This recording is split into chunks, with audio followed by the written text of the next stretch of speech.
नमस्कार बंधुरा PPD easy cooking ए आपनादेर सकलके स्वागत।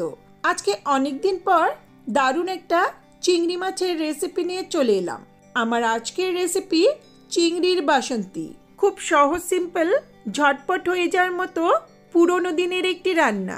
एई चिंगड़िर बासंती गरम भातेर संगे अपूर्व लागे, तबे फ्राइड राइस पोलाओयेर संगेओ सार्व करा जेते पारे। खूब कम उपकरणे रान्नाटा हये जाय। आमी खूब सहजभावे रान्नाटा करे देखाबो। आशा करछि रेसिपिटा आपनादेर भालो लागबे। भालो लागले लाइक कमेंट शेयर करबेन और चैनलटाके सबस्क्राइब करे पाशे थाकबेन। रेसिपिटा शुरू करी।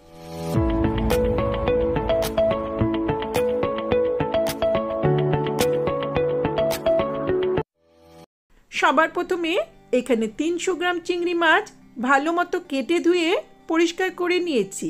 মাছের মাথার কাছে আর পিঠের উপর যে ডাইজেস্টিভ ট্র্যাক্টটা থাকে সেটা ফেলে দিয়েছি আর লেজের কাছে যে কাঁটাটা থাকে সেটা বাদ দিয়েছি। আমি খোলা সমেত রান্নাটা করছি, তবে আপনারা চাইলে মাছের খোলা ছাড়িয়েও রান্নাটা করতে পারেন। এখন ধুয়ে পরিষ্কার করা মাছটাতে সামান্য একটু হলুদ আর লবণ দিয়ে ম্যারিনেট করে নেব।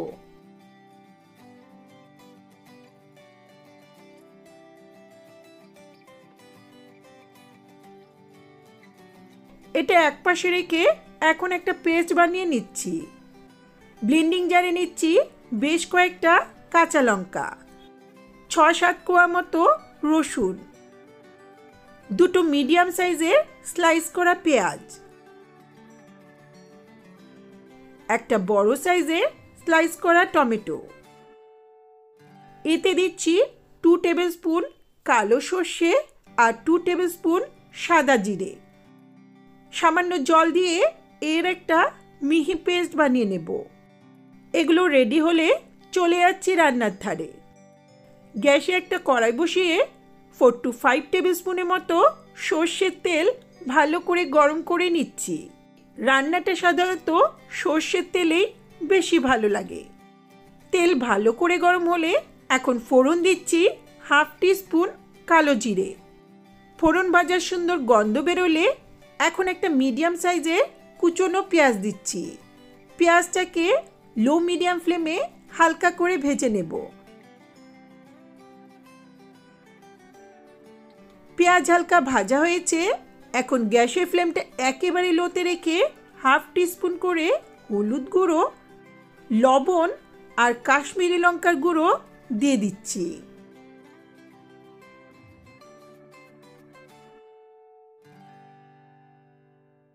একটু নেড়ে নিয়ে সঙ্গে সঙ্গেই যে পেস্টটা বানিয়েছিলাম সেটা দিয়ে দিচ্ছি।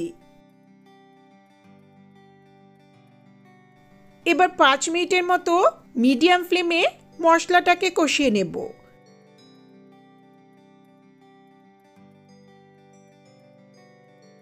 5 মিনিট পর এখন দিচ্ছি প্রয়োজন মতো উষ্ণ গরম জল। গরম জল দিলে রান্নার স্বাদটা ভালো হয়, রংটাও সুন্দর থাকে। একই সঙ্গে দিচ্ছি স্বাদ মতো লবণ, খুব সামান্য একটু চিনি। যেহেতু টমেটো ব্যবহার করেছি তাই টকটা ব্যালেন্সের জন্য সামান্য একটু মিষ্টি দিতে হবে। এছাড়া সামান্য মিষ্টি দিলে সর্ষের তেতো ভাবটাও কমে যায়। ভালো করে মিশিয়ে নিয়ে 5 মিনিটের মতো মিডিয়াম ফ্লেমে ঝোলটাকে ফুটিয়ে নেব। 5 মিনিট পর এখন ম্যারিনেট করা চিংড়ি মাছগুলো দিয়ে দিচ্ছি। আমি চিংড়ি মাছটা না ভেজে ব্যবহার করছি, আপনারা চাইলে একটু ভেজে নিতে পারেন। তবে আমার মনে হয় এই রান্নায় মাছটা না ভেজে ব্যবহার করলেই এর ফ্লেভারটা বেশি ভালো আসে। মাছটা দেওয়ার পর খুব বেশিক্ষণ রান্না করার প্রয়োজন নেই। আবারও 5 মিনিটের মতো মিডিয়াম ফ্লেমে রান্নাটা হতে দেব। 5 মিনিট পর রান্নাটা হয়ে এসছে। চিংড়ি মাছটা দেখেই বোঝা যাচ্ছে এটা ভালো মতো সেদ্ধ হয়েছে। আর রান্না করার প্রয়োজন নেই। এখন সবশেষে দিচ্ছি বেশ কয়েকটা চেরা কাঁচা লঙ্কা আর 1 মুঠো ধনেপাতা কুচি। ধনেপাতা সিজন তাই ধনেপাতা দিচ্ছি, তবে ধনেপাতা ছাড়াও রান্নাটা করা যাবে। আর রান্না করব না হালকা হাতে একটু মিশিয়ে নিয়ে ঢাকা দিয়ে গ্যাসের ফ্লেমটা অফ করে কিছুক্ষণ স্ট্যান্ডিং টাইমে রেখে দেব।